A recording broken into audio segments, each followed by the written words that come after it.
Hello students, welcome to B pharmacy. तो चलिए start करते हैं आज का न्यू लेक्चर नंबर 3। इसमें हम लोग पढ़ने वाले हैं आयोडाइमेट्री। आयोडो देखो ये नहीं, एक होता है आयोडोमेट्री, ठीक है, एक होता है आयोडाइमेट्री, ठीक है। ये इंपॉर्टेंट है। तो ये दो चीज़ें इंपॉर्टेंट है। पहले तो हम लोग देखेंगे कौन कौन से रेडॉक्स रिएक्शंस होते हैं, उनमें से ये इंपॉर्टेंट है, एक आयोडाइमेट्री और एक है आयोडोमेट्री। ये दो रिएक्शंस है, वेरी इंपॉर्टेंट है, ठीक है, रेडॉक्स टाइट्रेशन में, ठीक है। तो फार्मास्यूटिकल एनालिसिस चल रहा था बी फार्मेसी फर्स्ट सेमेस्टर। यहाँ आपको फ्री लेक्चर्स मिलेंगे बी फार्मेसी से रिलेटेड।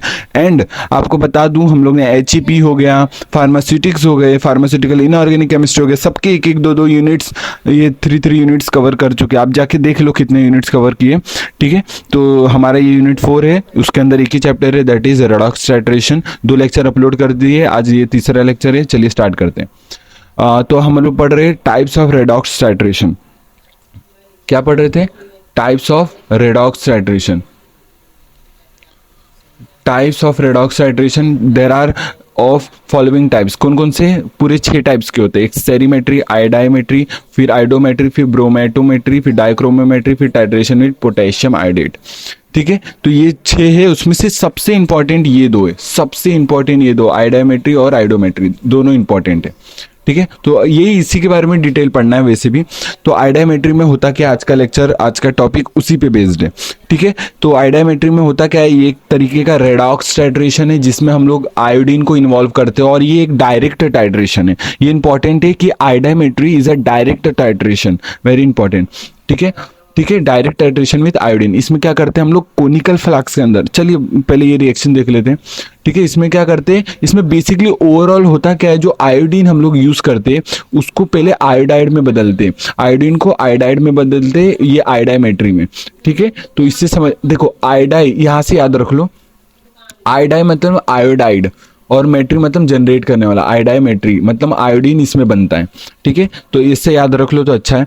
बाकी चलिए स्टार्ट करते, प्रिंसिपल देख लेते हैं। इसमें होता क्या है एक्चुअली में, यहाँ पर जो आयोडीन हम लोग यूज करते हैं, डायरेक्ट टाइट्रेशन कर रहे हैं आयोडीन के साथ, तो यहाँ पर जो आयोडीन यूज करे वो एक्ट किसके तरह कर रहा है, ऑक्सीडाइजिंग एजेंट। अब ऑक्सीडाइजिंग एजेंट का मतलब क्या होता है, प्लीज आप कमेंट करके बताना। मैंने पिछले लेक्चर में पूरा क्लियर किया है ऑक्सीडाइजिंग एजेंट, रिड्यूसिंग एजेंट्स क्या होते हैं, ठीक है। तो रेडॉक्स टाइट्रेशन में जाके पिछले वीडियोस देखो, उसमें क्लियर किया है।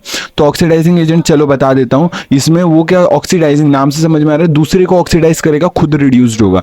तो यहाँ पर आयोडीन वही काम कर रहा है ऑक्सीडाइजिंग एजेंट की तरह। और किसके डिटरमाइन में कर रहा है हेल्प, रिड्यूसिंग एजेंट्स के डिटर्मिनेशन में हेल्प कर रहा है। तो रिड्यूसिंग एजेंट्स कौन कौन से, जैसे सोडियम थायोसल्फेट, ये इंपॉर्टेंट है, ठीक है, इसके भी देखेंगे। थोड़े सोडियम थायोसल्फेट, आर्सेनिक एसिड्स, ये सब के डिटर्मिनेशन में हम लोग आयोडीन को रिएक्ट करवाते हैं डायरेक्ट इन लोग के साथ।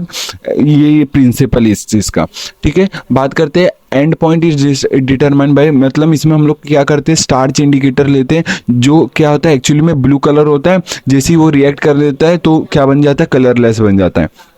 तो स्टार्च इंडिकेटर का इस्तेमाल किया जाता है। तो ओवरऑल होता क्या है, इसमें हम लोग आयोडीन, इसमें हम लोग क्या लेते हैं, आयोडीन को लेते हैं, और एज अ ऑक्सीडाइजिंग एजेंट और रिड्यूसिंग एजेंट्स की डिटर्मिनेशन में हेल्प होता है।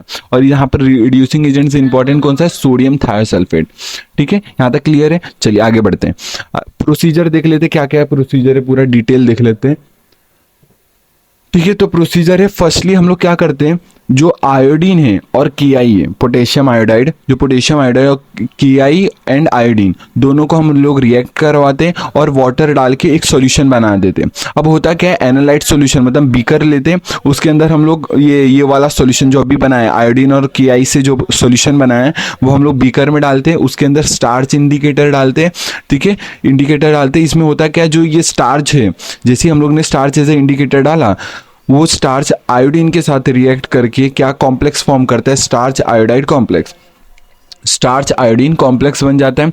जैसे वो कॉम्प्लेक्स बना वो ब्लू कलर का शो करने लग जाता है, आयोडीन स्टार्च कॉम्प्लेक्स बना वो ब्लू कलर शो करने लगता है। अब होता क्या है, हम लोग ऊपर से ब्यूरेट में हम लोग क्या लेते हैं, सोडियम थायोसल्फेट लेते हैं, जो रिड्यूसिंग एजेंट की तरह काम कर रहा है। हम लोग इसको टाइट्रेट करेंगे इसके साथ। अब इसके साथ टाइट्रेट करेंगे, जैसे टाइट्रेट किया तो एक बनेगा सोडियम आयोडाइड बनेगा, और क्या हो जाएगा, कलरलेस में बदल जाएगा।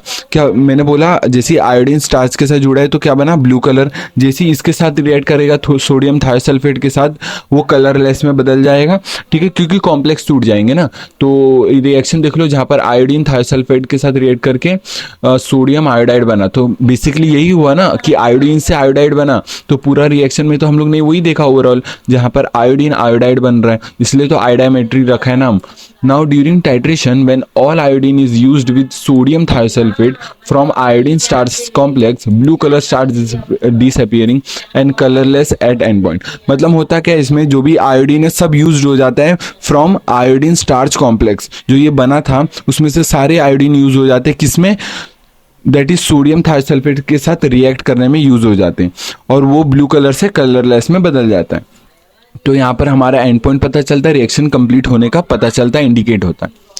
अब एप्लीकेशन देख लेते हैं। It is used for determination of sulphur dioxide and reducing agents की तरह यूज होता है ये आयोडाइमेट्री में। अभी हम लोग ने देखा रिड्यूसिंग एजेंट्स में डिटर्मिनेशन में हेल्प होता है, तो इसका एप्लीकेशन भी आप लिख सकते हो।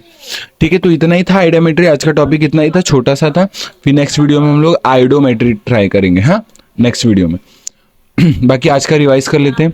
हम लोग पढ़ रहे थे टाइप्स ऑफ रेडॉक्स टाइट्रेशन, उसमें से सबसे पहले पढ़ रहे हैं हम लोग आयोडाइमेट्री। ठीक है, तो आयोडाइमेट्री में होता क्या है, आपको इन जनरल पूरा रिवाइज कराता हूँ, ध्यान से सुनो। लिख रहे हो नोट्स तो साथ में लिख लो, अच्छे से लिखो नोटबुक में, ठीक है, इंपॉर्टेंट है। अब सुनो, डायग्राम भी इंपॉर्टेंट, आप चाहो तो ऐसा बना सकते हो अलग से, जैसे मैं यहाँ पर बता देता हूँ। आप एग्जाम में क्या करना, आप अच्छे से अलग से ऐसा बना भी लो।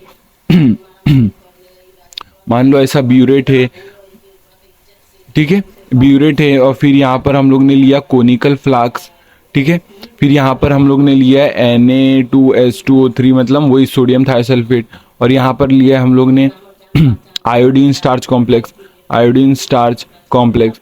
तो आप ये तो मैंने रफ बना रहा हूँ, लेकिन आप खुद से अच्छे से बनाना एग्जाम में, डायग्राम इंपॉर्टेंट होते हैं एग्जाम में, ठीक है। तो चलिए क्या होता है मैं आपको बताता हूँ पूरा। हम लोग ने एक बीकर लिया, उसके अंदर हम लोग कोनिकल फ्लास्क बोल लो, जो नीचे रहता है ना वो। अब उसमें हम लोग क्या डाले, पहले तो आयोडीन डाले, KI डाले और स्टार्च डाले। तो जो भी सॉल्यूशन बना, वाटर भी डाले, है ना। और फिर क्या बनेगा, एक कॉम्प्लेक्स बनेगा आयोडीन स्टार्च कॉम्प्लेक्स। जैसे आयोडीन स्टार्च कॉम्प्लेक्स बना, वो ब्लू कलर शो करेगा। और जैसे हम लोग टाइट्रेट करेंगे सोडियम थायोसल्फेट जो ब्यूरेट में है, उसके साथ टाइट्रेट करेंगे, वो कलरलेस में बदल जाएगा, क्योंकि कॉम्प्लेक्स टूट जाएंगे, ब्रेक हो जाएगा, वो कलरलेस में बदलेगा। हम लोग को एंड पॉइंट पता चलेगा, रिएक्शंस कंप्लीट होने का इंडिकेट हो जाएगा। तो ये इतना ही था, सिंपल है, ठीक है। ये एक डायरेक्ट टाइट्रेशन है आयोडीन के साथ, वेरी इंपॉर्टेंट। इसमें आयोडाइड बनता है, ये इंपॉर्टेंट है, आयोडीन से आयोडाइड बनता है, वेरी इंपॉर्टेंट। क्या बनता है, आयोडीन से आयोडाइड, वेरी इंपॉर्टेंट है, ठीक है। यहाँ तक क्लियर है आपको, कोई डाउट? तो ठीक है, वीडियो एंड करते हैं, यहाँ पर रिवाइज भी हो गया इस वीडियो का। तो चलिए वीडियो एंड करते हैं, बाकी वीडियो समझाई कि नहीं कमेंट करके बता देना। तब तक के लिए thank you so much video देखने के लिए, तब तक के लिए टेक केयर, जय हिंद, जय भारत, बाय। मिलते हैं नेक्स्ट वीडियो में जल्दी ही, चलो बाय।